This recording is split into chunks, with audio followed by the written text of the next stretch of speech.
धेरै वर्ष पहिले पृथ्वीका मानिसहरू अत्यन्तै खराब र अन्यायी भएका थिए। चारैतिर हिंसा र पाप फैलिएको थियो।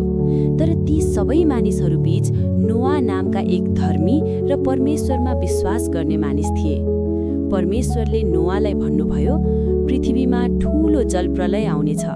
तिमी एउटा ठूलो जहाज बनाऊ, आफ्नो परिवारलाई र हरेक जनावरका जोडीलाई त्यस जहाजमा राख, ताकि तिनीहरू सुरक्षित रहून्।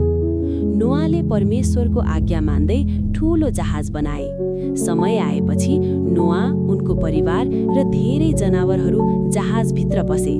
त्यसपछि आकाशबाट लगातार वर्षा पर्न थाल्यो। 40 दिन र 40 रात पानी पर्यो र पृथ्वीमा ठूलो जलप्रलय आयो। तर परमेश्वरले नोआ र जहाजभित्र भएका सबैलाई सुरक्षित राख्नुभयो। धेरै दिनपछि पानी घट्न थाल्यो र जहाज पहाडमा अडियो। नोआ बाहिर आएर परमेश्वरलाई धन्यवाद दिए। त्यसपछि परमेश्वरले आकाशमा सुन्दर इन्द्रेणी देखाउनुभयो, जुन उहाँको बाचा थियो। उहाँ फेरि कहिल्यै पृथ्वीलाई जलप्रलयले नष्ट गर्नुहुने छैन।